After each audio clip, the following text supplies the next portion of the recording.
Hey, what's going on, guys? Welcome back. I have a new challenge for you guys that was added recently with the DLC 1 update, and that is to not get hit for 20 rounds on Gross in House. And I gotta hit you guys up with that guide. So this is not strictly for solo. You can use this for up to 4 people, but the one I'm showing right here is solo. So let's just go ahead and get into the setup. So right here we have the specialist, which is Shell Shock, and this used to be the worst specialist, but it is now the best ever since they added a new mod for it called Sustain Zone. We'll get into that in the mod. So for mods, we're going to start off with Resourceful. That way we get more power-up specialist training to get our specialists a lot quicker. And last and finally, Sustain Zone, the new mod that they brought in for the specialist Shell Shock. And what it does is it creates a ring around you when you activate Shell Shock, where any zombies inside that ring are stunned, as well as any zombies that try to enter that ring are stunned as well.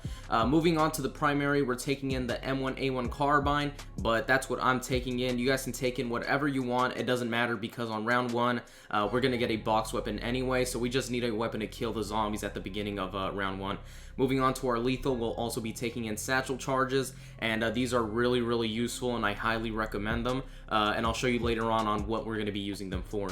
Now I'm going to be showing you guys the attachments that I'm taking in. Now these are not absolutely necessary at all, but they do help in actually achieving this challenge, and that is going to be extended mags, rapid fire, and high caliber as well. High caliber and extended mags are the main ones that I do recommend, which high caliber just gives you that extra firepower towards the headshots, and then extended mags just helps you not reload that often, although the clip size isn't a huge difference. Last and finally, I'm going to be showing you guys the consumables that I took in, and I only did take in one. That's going to be the heart consumable, which gives you a full meter just in case you don't have your Shell Shock. You can pop the heart, and then you can also activate Shell Shock afterwards. The only other consumable that I do recommend taking in is going to be a max ammo as well, to be able to get those extra jack-in-the-boxes. Now don't worry, you're not going to lose your consumable until you actually activate it in game. If you don't activate it at all, you're going to keep it afterwards, and you don't have to worry about losing it. So now that we're done with the setup, we can go in game and move on with the strategy. So the first thing we're going to do once we're in game is open the mystery box room. I'm sure you guys know how to do that yourselves, but I'll leave the gameplay in the background. Also take note, this isn't the actual gameplay of me completing the challenge. The other 20 minutes of the video are actual gameplay of me completing the challenge. That way you guys can see what I did to be successful with it. A couple of tips I want to give you guys is to make sure you have enough points to actually buy Pack-a-Punch, which is putting 10,000 points in the piano, and then enough points to also buy a weapon from the box once the weapons are Pack-a-Punch. And you'll want to do that by round 8 or 9. Also try and get Speed Cola and Double Tap once you have Pack-a-Punch weapons. So moving on with the strategy, go to the second floor in this house and go into this corner. You're going to be shooting straight down the row where that perk machine is, and also that window and the staircase to your left. We're going to be placing satchel charges over this piece of wood. If it's not over the wood, you might damage yourself once you actually activate it. And then the last and final satchel charge is going to go by this piece of wood on the wall. And what these are going to do is, let's say you're reloading and there's zombies coming towards you. You want to finish that reload, but you can't. You can go ahead and activate these satchel charges to kill those zombies and then finish off your reload. So now that I'm done showing you that very simple strategy, we can move on with the tips. And the next tip I have for you is how to cancel off your reload.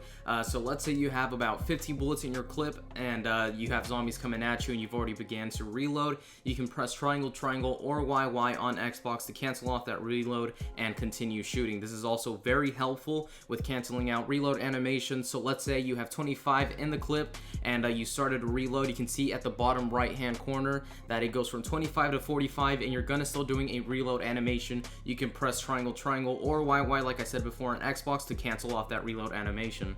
So moving on with the next one, let's say you're in the corner and you have to escape, and you do manage to escape.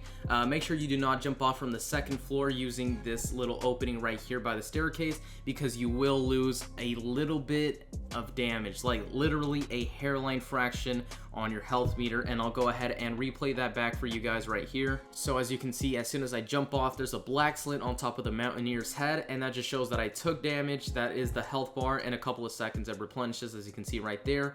I'm going to jump off one more time just so you can see once again, and you see that black slit pop up. So just so you know, that does count as damage. Any zombie hits, any fall damage, any explosive damage is going to cancel out that challenge for you.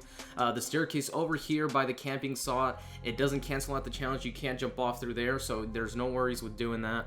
And the last and final tip I can give you guys is to take out the Westlings with the jack-in-the-box. That way they are distracted and you can shoot them in their spine and they will die instantly. Now the order that they come in is on round 10 you will get your first Westling, and every round after that you will just get one Westling per round. On round 20, you will get 2 slings, but that is the only round where you'll get 2 of them, and then after that, you'll complete the challenge. So thank you guys for watching. Hopefully you find this helpful. If you have any questions, leave them down in the comment section below. I'll try to reply as soon as possible. But now I'll leave the gameplay where I actually do complete the challenge, and I'll speed it up so you don't have to take too long to go through the whole video. So once again, thank you guys for watching, and I will see you in the next video.